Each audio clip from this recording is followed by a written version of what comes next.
Hello, thanks for watching this video. The title of today's video is Answers for Conservatives about Karl Marx. In my video today, I'm going to be giving you the answers to the questions I posed in the previous video. So I just want to give a huge thanks and shout out to everyone who commented on the last few videos. Appreciate the discussion that it's generating. Especially shout out to Nick Skills, who actually tried to honestly answer the 10 questions without using AI or whatever. And I really appreciate that. So I'm kind of responding to him directly here, but also just giving you the answers to these questions. And I want to demonstrate a few things. One, if you look at the other comments, these videos are also meant for you to watch, but also observe the comments in the comment section, because you'll see people who are critical of the things I'm saying will usually just post some sort of random statement or insult, but there's no actual content to anything they're saying. There's no way to there's no premise to why anything would be wrong or incorrect, and that sort of thing. So you can tell a lot too about certain ideologies and ideas just by how people respond to them. So I can tell that most people have huge misconceptions in their minds about Karl Marx, and this is largely due to being exposed to a lot of propaganda in the West. I myself, I look back on conversations I had online like 7, 8 years ago, and the things I'm saying, like I'm an anti-Marxist and I hate Marx and this stuff, make myself cringe now, because I didn't really understand what I was talking about. I was pretty influenced by people like Jordan Peterson, and one of the commenters in the last video too also pointed out it's so weird how he made a whole career, he's made so much money off of this grift that he has, and he was pretty heavy on the anti-communism stuff back in like 2017, but he was able to be so successful without ever really elaborating on anything. And that is just weird to think about, because once I explain to you what Marxism really is, you're going to understand why so much of the way these grifters talk makes no sense. So I'll jump into this here for you, and I hope you learn something with this. Karl Marx was a German philosopher, a true man of the 1800s, and he was also a philosopher, not an economist. And he was particularly focused on studying ancient Greece and philosophers like Aristotle and Plato, and when he was doing his PhD, he focused on Aristotle and Plato's criticism of markets. Aristotle and Plato also hated markets, and their main reason for that was they destroy social cohesion.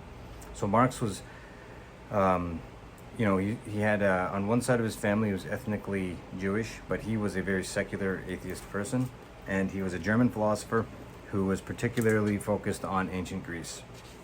His major work is not the Communist Manifesto, which is actually a small pamphlet that he was commissioned to write for the Communist League with Friedrich Engels, which is a rhetorical sort of inflammatory small pamphlet that is a very small fraction of like what he wrote earlier, and it was on commission for a group that he wasn't actually a part of. So his real magnus opus is Das Kapital, which is a huge work. It takes a long time to read. I haven't read the whole thing. I've been reading sections of it and then analysis of it by other experts that are explaining to me what I'm reading and giving context, and watching videos as I read along. And I read 2 Introduction to Marxism videos, which kind of give the outline of Das Kapital. And I have Wage, Labor, and Capital here somewhere, so some of it, but it's definitely worth digging into. It's like Shakespeare. It takes years to digest everything. So 3, describe what Marxism is. I'm going to explain this to you, and this is the fundamental thing to understand.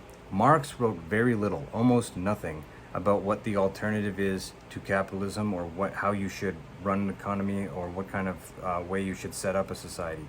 Marxism is not an alternative economic theory or model. Marx was not an economist. Marxism is an analysis and critique of capitalism. That's what it is. And in Das Kapital, he lays out all the evidence and arguments and the reasons for why capitalism is fundamentally unstable and, in his mind, in truth, just exploitative and filled with problems.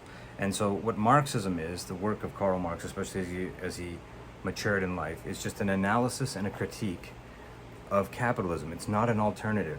And so that's why when you have different Marxist-inspired socialist governments around the world, they're completely different styles of things, because each group, Marx is just a critique of capitalism. How you establish and set up your own socialist society, that's not something he wrote about. So there's no doctrines regarding that. That's up to the different people that are trying to enact their own form of socialism for their tribe or their group, or whatever, at whatever scale we're talking about here. So that's the big misconception, I think. People talk about Marxist doctrines and they associate Marx with being this big government advocate and stuff like that, which isn't true. Marx foresaw a future where the working class people were freed from the oppression they have now, through a transition of phases, not something that would come overnight.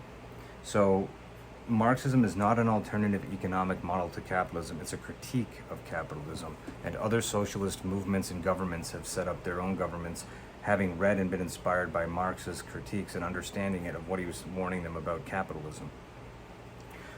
And as I continue to elaborate on this, you're going to see why this matters and how to interpret other places around the world outside of the Western propaganda bubble. I think my fourth question was, is Marxism working anywhere in the world today?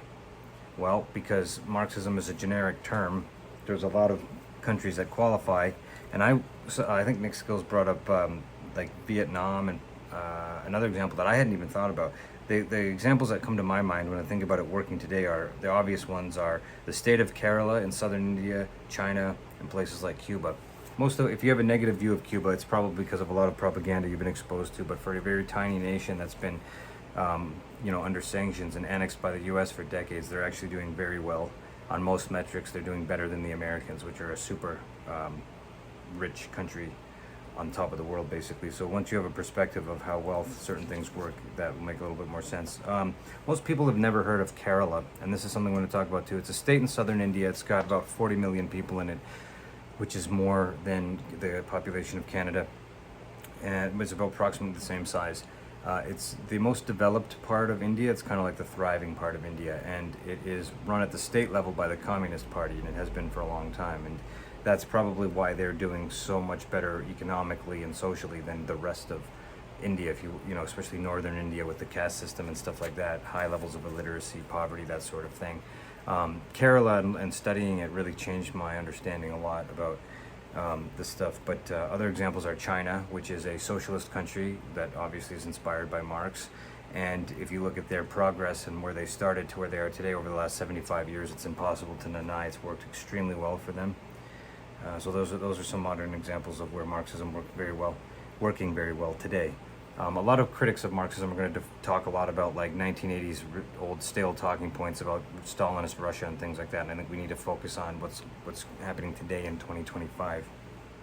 5, I kind of touched on this already, but Marx is not an advocate of a totalitarian state or any kind of big, large government. If you look at the American government, that's a huge surveillance state, basically, if you understand the NSA and all this other stuff. Marx's idea was a stateless society that we would eventually make it to transition, from where we are now. And remember, Marx was writing in the 1800s. He made predictions, some very optimistic predictions about the working class that obviously didn't come true. But he's not what a lot of people think he is by being some sort of advocate of like big state totalitarian government. Remember, he's from the 1800s. He was long dead and gone before Stalinism became a thing and everything like that. So this will help you too to think about it like this. Understanding Marxism is a lot like understanding Christianity. If you look around the world today, there are many different styles of Christianity. All of these groups, from Baptists in the southern United States to Orthodox Catholics in Italy, they all study the work of, the same text, the Bible. And they all claim to be following an ideology in the name of Jesus. And if any of those groups are to go out and to do some sort of atrocity or a crime or kill in his name, in the name of Jesus, pardon me, that doesn't reflect necessarily on Jesus 2,000 years ago. That's a modern group like doing things in his name. And these groups are all over the world and they're very different. Some of them are doing exactly opposite things, the opposite political stances. So the same thing applies to Marxism. There's many different people in different times and places have tried to implement their own socialist systems, and they're all inspired by Marx, and they all have very different ideas of what they try to do. 6. So Marx was, if there's one criticism of him that a lot of people bring up, it was a European exceptionalist. Today, people associate Marxism with the left and with SJWs and being all about open borders and wanting to, promote race mixing and all these weird ideas that the right are obsessed with. I'm not even an expert on this, but I've listened to experts acknowledge, yes, he is pretty Eurocentric and pretty much a European exceptionalist. maybe even a racist in some ways if you read some stuff that I'm unaware of, so I don't really know, but he doesn't fit the image of this sort of globalist SJW that people think he was. 7, this is something that Nick Skills, I wanted to tell you that you'd find interesting. So one of his seminal essays is something he wrote called On the Jewish Question. Now, he himself was a secular guy, an atheist, but he wrote this essay, and some people interpret it as anti-Semitic, because basically what he's saying in this work is that he's talking about Jewish people, and he's, drawing on these age-old stereotypes and saying, if Jews are a problem because they're money hungry and they're all obsessed with money and they cause problems, because their values are different because they're all about money. If there's a problem with Jewish people, like the problem will be solved if we do away with capitalism. Because he's basically saying all the problems that people associate with Jewish people are associated with, broadly with capitalism. So once the capitalist system is abolished and goes away, naturally all the problems with Jewish people will go away. So a lot of people do interpret him as anti-Semitic for even the way his tone in that paper. The fact that he has a Jewish grandfather on one side or another, it doesn't make him like a practicing Jew. There's a lot of conspiracies on the right that Marx himself was a Jew and so on, but like he maybe partly ethnically Jewish, but he's definitely not a practicing Jew, and he was firmly secular and atheist, who did write an essay that's famous called On the Jewish Question. 8. A Hegelian Marxist. Hegel is a German philosopher, and he's known for his dialectics, the idea that you have a thesis, an antithesis, and a synthesis. And he was an idealist, which idealism is a metaphysical position that I lean towards, that posits that all of reality ultimately is mind, even the physical stuff, in some way. And that primarily everything is in mind, or another word would be consciousness or spirit, as opposed to materialism. But this is where I came to resonate with Marx when I realized, like when I was younger and I read the Communist Manifesto, the fact that I wasn't a materialist in that higher sense, kind of turned me off, and I thought that Marxism just sort of appealed to like material atheists who were nihilistic and bitter and stuff, and that's not true at all. Marx and Engels elaborated on this later, because Marx takes Hegel and kind of flips it on its head. Hegel thinks that we're drawn like to the future, to progress by spirit, basically, and Marx was like, no, we make it to the future through physical progress and the work, and it's always been a struggle between classes from the dawn of civilization till now, and there's this class struggle which history builds upon. And when pressed, both Engels and Marx admitted that we're not strictly, they write as materialists to be inflammatory and to be rhetorical and to counter the Hegelian attitude at the time, which everyone, I understand this because I grew up around a lot of New Age people. They act as if the world is all about like praying and spirit, and they don't have to do anything because God's going to take care of everything. And the truth is that like material needs are what matter, and thought and spirit and the physical world, they shape each other back simultaneously. So what you're thinking about is a product of your material environment, and what matters, especially with kids and stuff, is real, like a roof over your head, having food, and taking action in the like material conditions of real life. The human experience is lived in a materialist reality set. So if you pressed me in a different conversation on metaphysics, I'd talk about idealism. But if you're talking about how I view the world politically today at my age, it's about practical stuff in the practical world, and none of this New Age thinking about manifesting anything with prayer or anything, but about like actually acknowledging how the physical world operates and how important that is for people, how their minds work, and whatever you're theorizing about is a reflection of your own economic status. That's important to understand, and that's something that I appreciate about Marxism. So Hegelian Marxism is basically a method of analysis, of critiquing things, looking for a synthesis of things, and so a modern Marxist would, because there's no playbook on how to establish a Marxist society. There's no doctrines for that. So people have to interpret it in different ways. And a Hegelian Marxism, because these are all social experiments, right? It's about learning from the mistakes of failed past experiments. So a modern Marxist would probably have not want to replicate anything that happened in Stalinist Russia.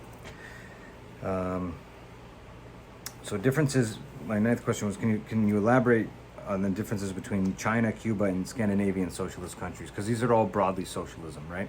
I want to give you a little context for this. The only country in the world that I know of today that would really possibly qualify as a real communist country, like an actual technically qualify as a communist country, pardon me, is Cuba. Cuba is a small island, and the means of production are owned by the state. So the farms and the factories, basically.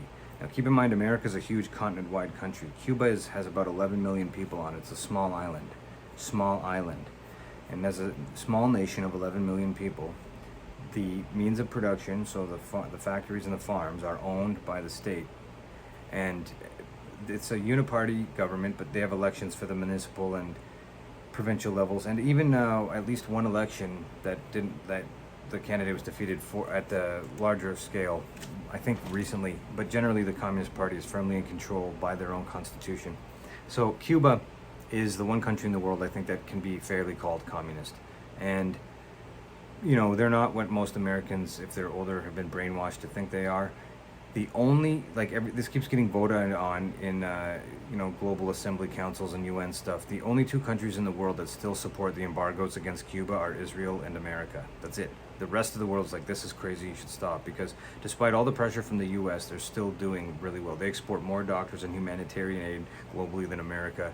Their standard of living overall is on par, or at least better than a lot of Americans. It's an interesting case study. There are concerns that people have about, you can't criticize the government and stuff.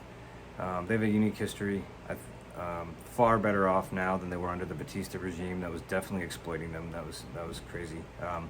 Revolutions happen in countries when too many people are just pushed into literal desperation because of the situation they're in. But anyway, so if there's one country that's actually communist, it would be Cuba.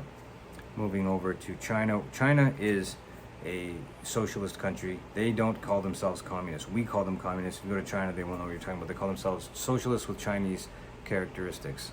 They are run by the CPC, which is called the Communist Party. It's communist in name, basically. Like, they'll tell you that. Any Chinese person will tell you it's the same way America calls itself a democracy, even though we're not a real democracy.